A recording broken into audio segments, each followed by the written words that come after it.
Nissan Magnite starting price at 5.62 lakh only. For offers and test drive, visit the Orange Nissan Visakhapatnam. Visakha Gajuwaka Vikas Nagar లో ప్రమాదం జరిగింది. ఇక్కడ మీరు చూస్తున్నారు కదా విజువల్స్ లో ఒక షాప్ ని లిఫ్ట్ చేస్తూ ఉండగా హైడ్రాలిక్ జాకీలతో దీన్ని లిఫ్ట్ చేసే ప్రక్రియ మనందరికీ తెలుసు. ఎప్పుడైనా లోతట్టు ప్రాంతాల్లో ఒక భవనాలు కానీ లేకపోతే ఏవైనా నిర్మాణాలు ఉన్నప్పుడు వాటిని హైట్ ఇంప్రూవ్ చేయడానికి జాకీల సిస్టంతో వీటిని హైట్ ఇంప్రూవ్ చేస్తుంటారు. ఈ క్రమంలో జరిగినటువంటి ప్రమాదంలో స్పాట్లోనే ఒకరు చనిపోగా మిగతా వారు తీవ్రంగా గాయపడ్డారు. హుటాహుటిన ఇక్కడ రెస్క్యూ అయితే కొనసాగింది. న్యూ పోర్ట్ సిఐ కామేశ్వరరావు గారు మనతో పాటు ఉన్నారు. అసలు ఈ ప్రమాదం ఎన్ని గంటలకు జరిగింది?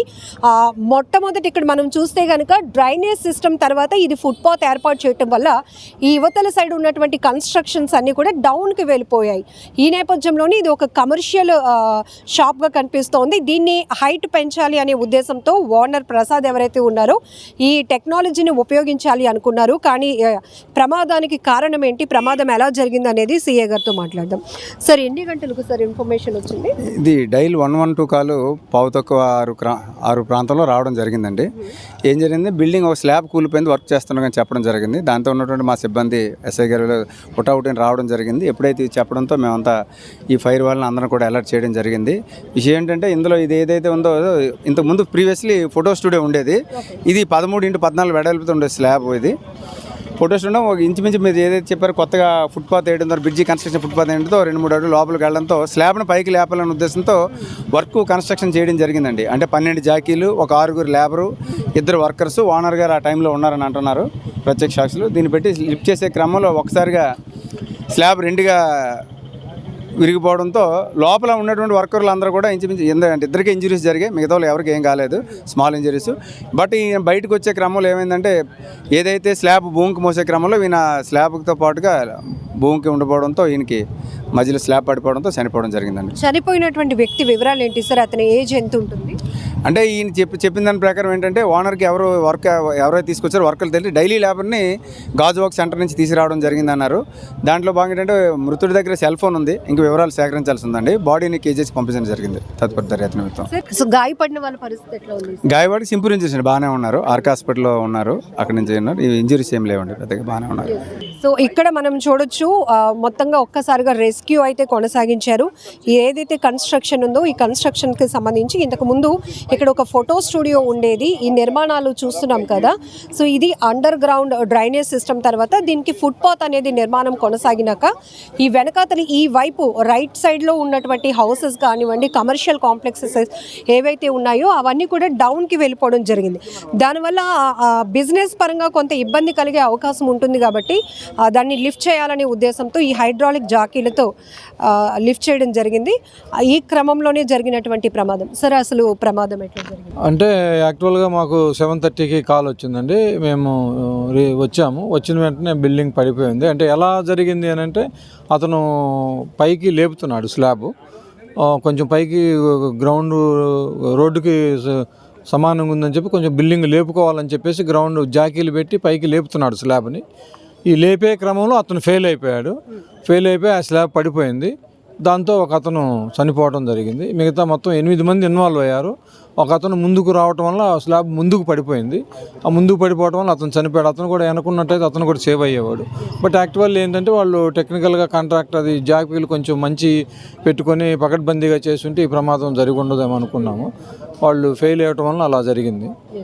అంటే టెక్నికల్గా వాళ్ళకి అంత నాలెడ్జ్ లేకపోవడం అంటారా, లేకపోతే ఏంటి సార్? అంటే ఈ తరహా ప్రక్రియలు చేసినప్పుడు ఖచ్చితంగా అనుభవజ్ఞులతో చేయకపోతే కనుక ఈ తరహా ప్రమాదాలు జరగడానికి, ప్రాణాలు పోవడానికి కూడా అవకాశం ఉంటుంది.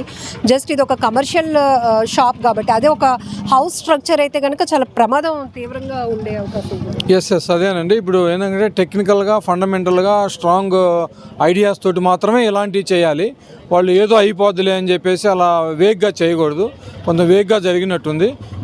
మంచి జాకీలు పెట్టుకొని కొంచెం ఫండమెంటల్ స్ట్రాంగ్గా చేసి ఉన్నట్టయితే ఈ ప్రమాదం జరిగి ఉండేది కాదు. సార్, ఈ టెక్నాలజీ చేసే వ్యక్తులు ఎక్కడ వాళ్ళు సార్? లోకల్ పర్సన్స్ ఏనా? అంటే హైడ్రాలిక్ జాకీ సిస్టమ్ డీటెయిల్స్ తెలియవండి. అవి జనరల్గా లోకల్గా ఉన్నారు, వేరే నుంచి వస్తారు. ఆ డీటెయిల్స్ పూర్తి వివరాలు తెలియదు. సో ఇక్కడ మనం చూడొచ్చు సార్ కూడా చెప్పినట్టుగా ఏదైతే లిఫ్ట్ చేస్తున్న ప్రక్రియలో కొంత వాళ్ళకి ఆ నాలెడ్జ్ లేకపోవడం, ఆ అనుభవం కూడా లేకపోవడం వల్ల ఒక్కసారిగా మధ్యలో స్లాబ్ అనేది బ్రేక్ అయింది. అది అలాగ కొలాప్స్ అయిపోవడం జరిగిందని చెప్తున్నారు. ఒకసారి ఇక్కడ చూస్తే కనుక ఇదే కనుక ఒక పెద్ద నిర్మాణం అయి ఉంటే, ఇలాంటి ప్రమాదం జరుగుంటే మాత్రం భారీ నష్టం ఖచ్చితంగా జరుగుతుంది. అలాంటిది ఇక్కడ మనం చూడొచ్చు, ఇది ఒక కమర్షియల్ షాప్ కాబట్టి ఒక ప్రమాదం జరగటం, ఇందులో ఒక వ్యక్తి ఆ కిందని ఇరుక్కుపోవడం జరిగింది. అలానే ఎవరైతే ఇందులో వర్కర్స్గా పనిచేయడానికి వచ్చినటువంటి డైలీ వైజ్ కూలీలుగా వచ్చిన వాళ్ళతోని ఈ ప్రక్రియ జరుగుతున్నట్టు తెలుస్తుంది. వాళ్ళ డీటెయిల్స్ కూడా పూర్తిగా తెలియాల్సి ఉంది. సో డైల్ 112కి కాల్ రాగానే ఇమీడియట్గా ఇక్కడ లోకల్గా ఉన్నటువంటి పోలీసులు అలాగనే అగ్నిమాపక సిబ్బంది కూడా హుటాహుటిని ఇక్కడికి చేరుకుని రెస్క్యూ కొనసాగించారు. ఇప్పటికీ చూడొచ్చు చాలా బలమైన కన్స్ట్రక్షన్స్ కాబట్టి ఇవి మనుషుల మీద పడితే ఏ రకంగా విలవిలలాడిపోతారో కూడా మనకు అర్థమవుతుంది. దాని కింద ఇరుక్కుపోయి ఆ పరిస్థితులు కూడా చెప్పడానికి కూడా మాటలు రావు. ఎందుకంటే ఇట్లాంటి ప్రమాదాలు జరగటానికి కారణం కూడా కొంత టెక్నికల్గా అవగాహన లేకపోవడం, ఎక్స్పీరియన్స్డ్ పర్సన్స్తో ఇట్లాంటివి చేయకపోతే కనుక ఖచ్చితంగా ప్రమాదాలకు కారణమవుతుందని చెప్పొచ్చు. సో ప్రజెంట్ మనం గాజువాక వికాస్ నగర్లో ఉన్నటువంటి ఈ ఏరియాలో చూస్తే అందరూ ఇక్కడ ఏమైంది అనేది చూడటానికి కూడా పెద్ద ఎత్తున స్థానికులు రావడం జరిగింది. ఒక రకంగా చెప్పాలంటే ఈ హైడ్రాలిక్ జాకీ సిస్టంతో ఏదైతే హైట్ పెంచడం కానీ రీప్లేస్ చేయడం కానీ, అంటే ఒక కన్స్ట్రక్షన్ని ఇంతకుముందు అయితే ఇట్లాంటి పరిస్థితులు ఉన్నప్పుడు దాన్ని పూర్తిగా డిస్మాండిల్ చేసి మళ్ళీ కొత్త నిర్మాణాలు కట్టాల్సి ఉన్న పరిస్థితి వస్తుంది. అది ఆర్థికంగా సమయపరంగా కూడా చాలా వ్యయంతో కూడుకున్నది. ఇలాంటి పరిస్థితిలో ఈ టెక్నాలజీ అందుబాటులోనికి రావటం వల్ల మనకి ఇప్పటికే తెలుసు, సోషల్ మీడియాలో ఈ హైడ్రాలిక్ జాకీ సిస్టమ్స్తో హౌసెస్ కానీ కన్స్ట్రక్షన్స్ని లిఫ్ట్ చేసి పైకి ఇంప్రూవ్ చేయటం, కిందన మళ్ళీ ఫౌండేషన్ అనేది మళ్ళీ స్ట్రాంగ్ చేసుకోవడం, లేకపోతే కొంచెం మూవ్ చేయటం, ఇట్లాంటివి జరుగుతున్నప్పుడు ఇంత టెక్నాలజీ మనకు అందుబాటులోకి వచ్చిందా అనేది చాలామంది హ్యాపీ అవుతూ ఉంటారు. కానీ ఇక్కడ చేసినప్పుడు ఆ టెక్నికల్గా కూడా అనుభవం లేకపోతే కనుక ఏమైనా ఇబ్బంది కనుక జరిగితే ప్రమాదాలు జరగటానికి కారణం అవుతుందని కూడా ఈరోజు ఈ ఘటన చెప్పుకోవచ్చు. సో ఏదైతే గాయపడిన వారిని హాస్పిటల్కి తరలించారు. ప్రస్తుతం వారందరూ కూడా ట్రీట్మెంట్లో ఉన్నారు. 25వ వార్డు ప్రధాన మార్గం ఈ రోడ్డు గతంలో 15 రోజుల కింద రోడ్డు విస్తరణ పనులు జరగటం, ఇక్కడ కొందరు దుకాణ సముదాయంలో ఉన్నవారు రోడ్డు హైట్ పెరిగిపోవటం, షాపుల కిందకి వెళ్ళిపోవటం, ఏదో తప్పుడు ఆలోచనతోనే వాళ్ళు పని మొదలు పెట్టారు. 3-3:30 ప్రాంతంలో ఒక 5-6 పనిచేయడం మేము కూడా చూసాం. కాకపోతే ఇది పెద్ద జాకీలు పెట్టారు. ఇది యూట్యూబ్లో అట్లలో ఈ మధ్యకాలంలోనూ మెట్రో సిటీల్లోనూ చిన్న జాకీలతో ఇల్లు షిఫ్ట్ చేయడం అదే ప్రక్రియని ఇక్కడ మరి ఆ కాంట్రాక్ట్ ఎందుకు మొదలు పెట్టడం తెలియదు. కానీ అది తప్పుడు నిర్ణయం. కాకపోతే 30-40 గజాల్లో ఉన్న షాపు అలా చేయకూడదు. ఏదో దుర్ఘటన జరిగింది. ఇదైతే ఇంకా తదుపరి వేరే వాళ్ళు కూడా ప్రయత్నాలు చేయకూడదు మా కోరిక. కాకపోతే 5-6లోనూ 6 అయితే రావటం వచ్చే సమయానికి తీసుకెళ్లారు. ఆయన అయితే అందరూ సహకారాలతో ఫైర్ సిబ్బంది కానీ పోలీస్ యంత్రాంగం కానీ అందరూ సహకారాలతో చేయడం జరిగింది. ప్రధాన డిమాండ్ ఏం లేదండి. ఆ ఇంటి ఓనర్తో పాటు ఇక్కడ జరిగిన సంఘటన రోజు కూలి చేసుకునేవాడు కుటుంబం, వాడిని అయితే ఆదుకోవాలనుకునే పరిస్థితి ఉంది. ఇప్పుడు కూడా ఈ టైం కూడా అవుతుంది. ఆ ఇంటికాంచి ఆ సెల్కి ఫోన్ రాలేదు. అలాగనే లాక్ ఓపెన్ చేద్దామంటే ఒక పోలీస్ డిపార్ట్మెంట్ వాళ్ళ సెల్ ఉంది. ఎవరో ఏంటో తెలియదు. కాకపోతే మార్కెట్లో మేము అనుకున్నాం ఒకరికొకరు సంబంధం లేకుండా తీసుకొచ్చారంట. 6గురిని ఒకరికొకరు సంబంధం లేకుండా తీసుకొచ్చారు. అందుకని ఒకరికొకరు తెలియదు. సో ఈ టెక్నాలజీ ఎవరైతే ఉన్నారో ఆ పర్సన్కి సంబంధించిన వాళ్ళు కూడా కాదు. అది పైకి లేపడం అది ఎంత మేడం, ఒక ₹1,00,000 కూడా ఖర్చు అవుతుంది. ₹1,00,000 కూడా ఖర్చు కాదు. అది 30 గజాల దగ్గర ఉండదు షాప్. అది ఆ కన్స్ట్రక్షన్ ఒక 20 years బ్యాక్. దాన్ని ఎలా చేయగలడు? అది బాండ్ చూడండి, అలో పెట్టి కట్టారు ఆ రోజు. ఈ రోజు లిఫ్ట్కి సహకరించారు రెడ్ బ్రికే సహకరిస్తుంది.